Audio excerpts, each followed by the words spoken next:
With that chicken cacciatore, now that we have the chicken sauteing, we're going to add our onion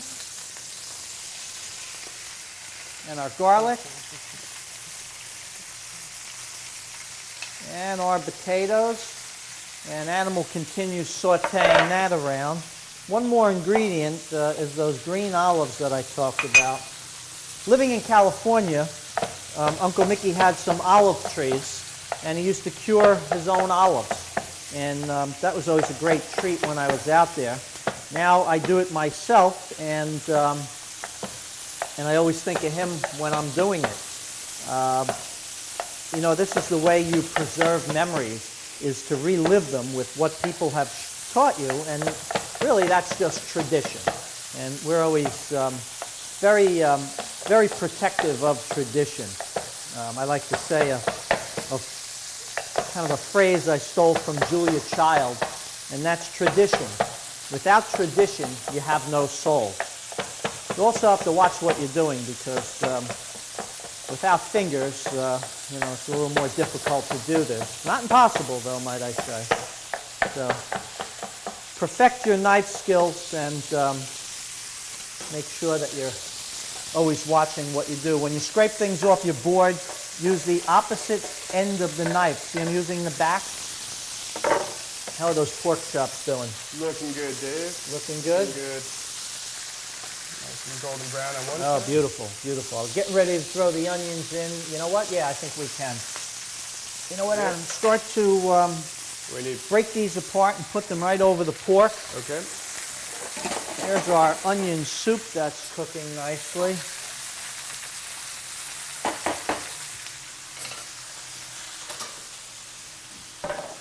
Now in Uncle Mickey's, we're going to break up some plum tomatoes right out of the can and pour the juice right in.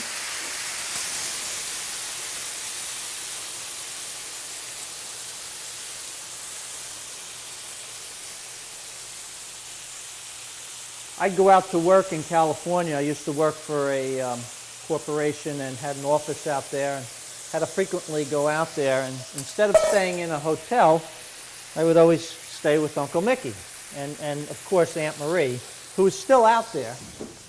And I had a bunch of cousins out there, and it was a great opportunity for us to just all get together. And so, you know, he would always make this, or he would make sausage and peppers. I'm putting a little oregano in now. And just take a look at how this is cooking. I'm just moving this around a little bit so we can make sure that nothing is sticking.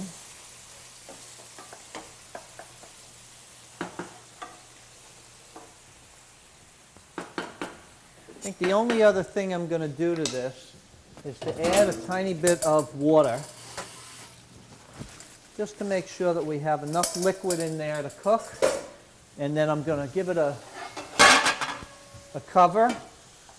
And now we can take our potatoes for the last thing with the pork. Adam's got the... You want to put a lid on this? Great. You know what, Adam?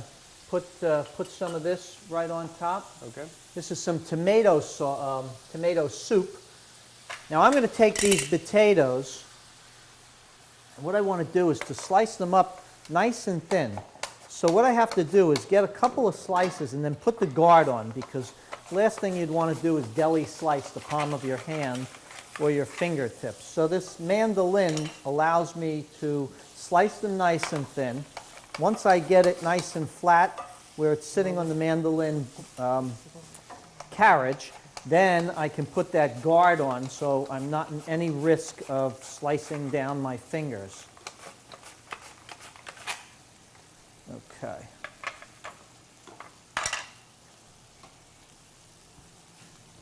You know what, Adam? Just distribute those out nicely. There's a few more. I'm like going like wild here today. And then we'll put a little bit more of this tomato sauce on top. Okay. Over now at the onion soup, which Adam's already got a spoon in. Switch. We're going to add in some tomato paste and some Worcestershire sauce. Go ahead, Adam, you can jump back in.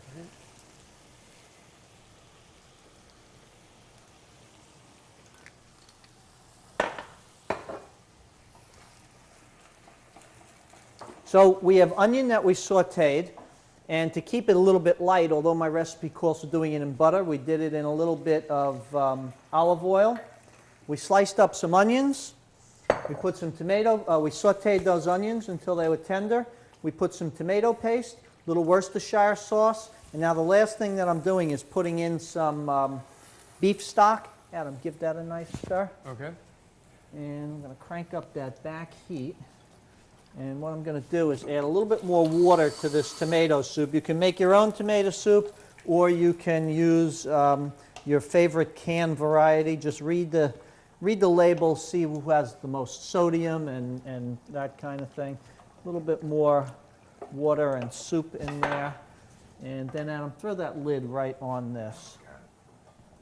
Take a look at how this is cooking. Okay.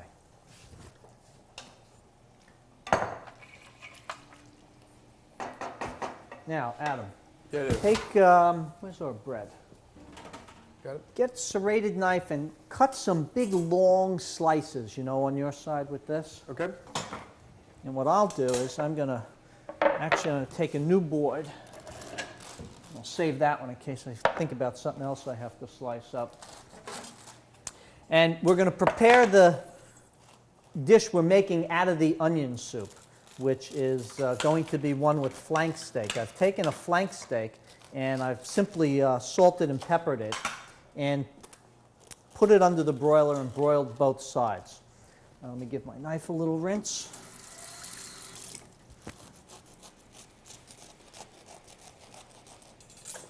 Adam's cutting some nice long slices of bread, and then you know what, Adam? Stick them right on here and shove them right under that broiler.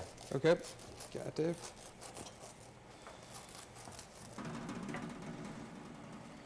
This onion soup and beef dish is great because you're getting two recipes out of the same show for one dish. So you can either just make the onion soup, put a little toasted bread on the top, put a little Gruyere cheese, and simply put it under the oven. Or you'll see what we're going to do with it today. I'm slicing up this flank steak.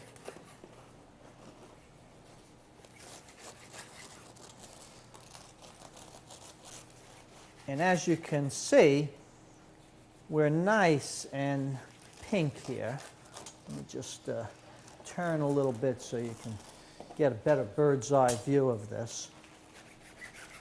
This is one of those dishes that works great for leftovers. And actually, the idea, I never want to steal something from somebody. I was out with someone and they said, oh, I heard about this great dish that I saw Rachel Ray do. And they started telling me about some of the components of it. And it sounded pretty good, so I figured I would take whatever information they got from the show and turn it into something that I like. So, that's our flank steak, all sliced up nicely and still nice and juicy.